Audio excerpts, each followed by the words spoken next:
Tigray, Ethiopia, time for a new leadership. TPLF is dividing, demoralizing and dehumanizing the people of Tigray.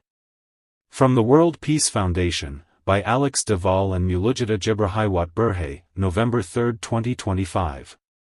5 years ago, the Federal Government of Ethiopia and the State of Eritrea went to war against Tigray. 3 years ago, the Ethiopian government and the Tigray People's Liberation Front declared a truce. The permanent cessation of hostilities agreement signed in Pretoria was imperfect but better than continued war and genocide. Today, Tigray is utterly defeated. Tigray's own leaders have turned a truce into a defeat. Shame on those leaders of the TPLF.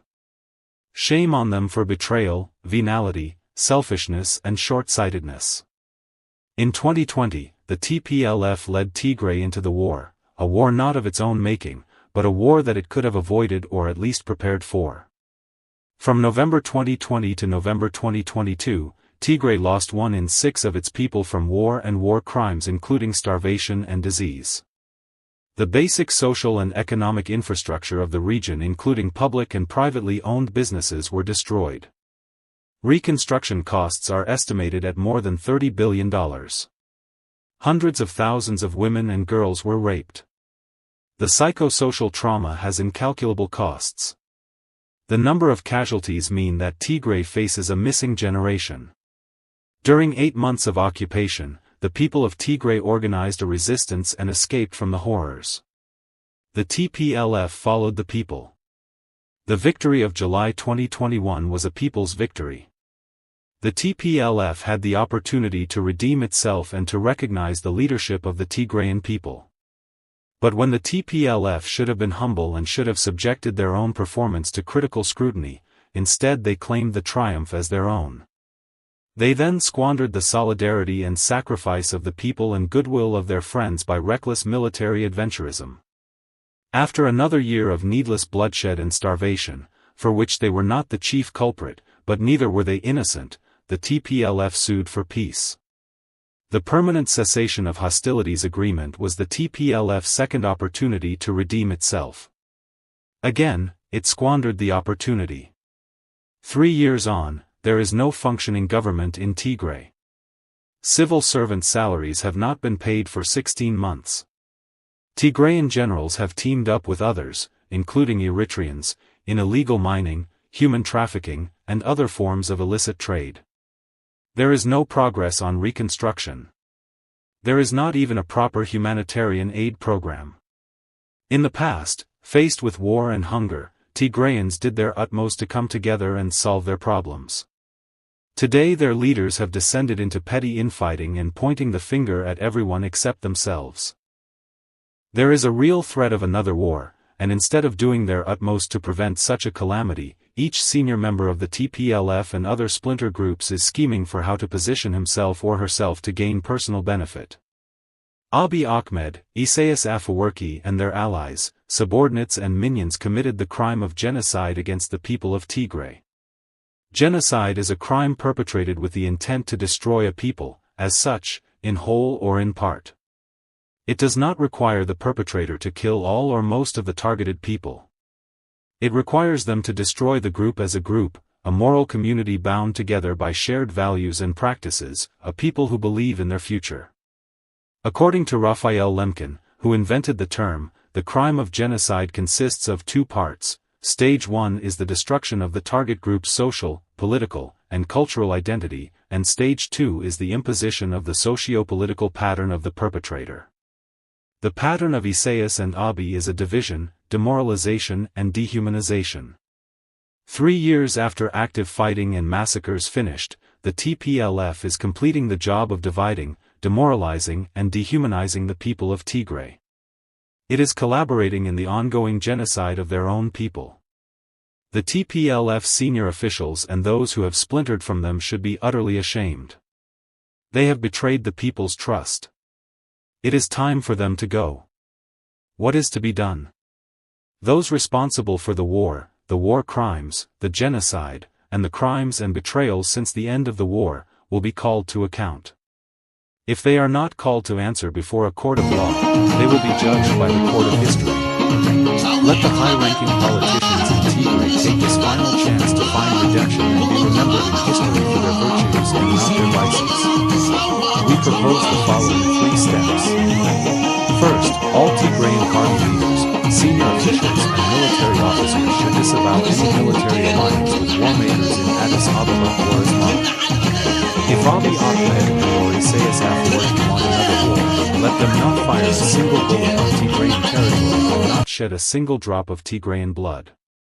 Second, let the commanders of the Tigray Defense Force and the Tigray People's Force meet and agree that they will under no circumstances fight one another, and set up a coordination and monitoring mechanism to ensure that this pact is respected. Third, let the final action of the departing leaders be to convene an all-inclusive national conference for the people of Tigray. The Tigray All-Inclusive National Conference should be organized through a transparent process agreed by all existing political parties in Tigray. Its agenda and format should be organized by an independent body comprised of prominent Tigrayans and youth. No single political grouping should control the process. No agenda item should be disbarred. We recognize that this will not be an easy process. But we contend that it is an essential step and will remain so. With each passing week, avoiding war and achieving reconciliation is getting more difficult. Therefore, whatever the difficulties, it cannot be delayed. This will be the opportunity for the current leaders to say farewell and ask the people for forgiveness. The people of Tigray, tired of war, hunger and hopelessness, will surely be merciful towards those who choose to step aside from politics this way. The deadliest country no one wants to report truthfully about is Ethiopia. Since the beginning of the genocidal jihad in the northern Ethiopian regions of Tigray, Amhara and Afar in November 2020 till today, 1.5 million Orthodox Christians were brutally massacred. 200,000 Orthodox Christian women, children and nuns were raped and abused. Over 1 million Ethiopians were forced to migrate to other countries. 4.4 million internally displaced people severely impacted by conflict, hostilities and climate shocks. Over 1 million female Ethiopian slaves sold to Arab countries. 20 million Ethiopian forced to experience food insecurity by the UAE-funded and armed terrorist and fascist Oromo Islamic Army of the Nobel Peace Laureate genocidal Prime Minister, Abiy Ahmed Ali and his UN, Arab, Israeli, Turkish, Iranian, European, American, Russian, Ukrainian and African allies. የገሃነም እሳት አብዮት አህመድ አሊ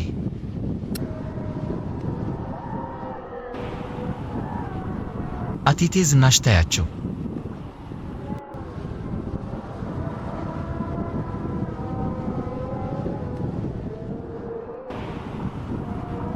ብርሃኑ ጂኒ ጁላ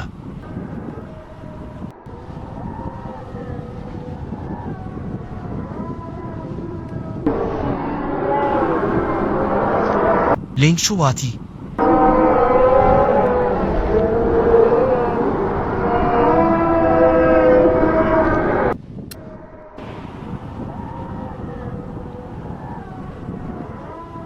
አባብዱላ ገመዳ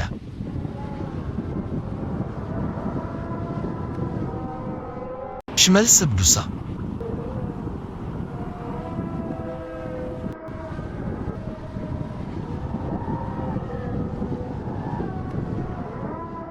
ዳነች ባቢ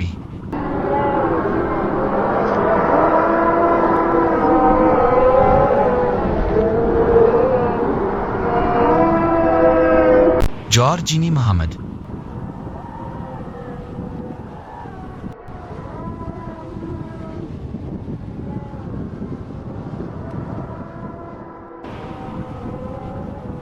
ብርሃኑ ነጋ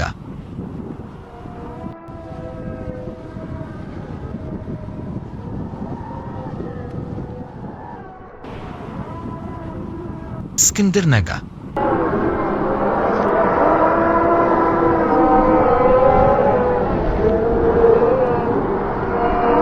ስብሃት ነጋ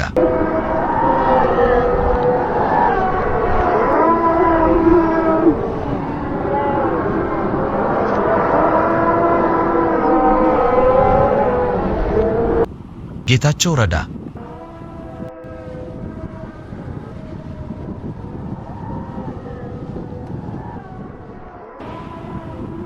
ጻድቃን ከማን ጋር ነው የምንደራድረው?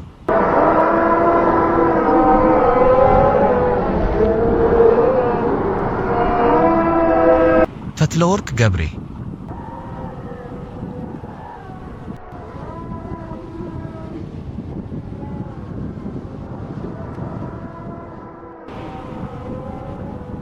ደብረሲወል ገብሬ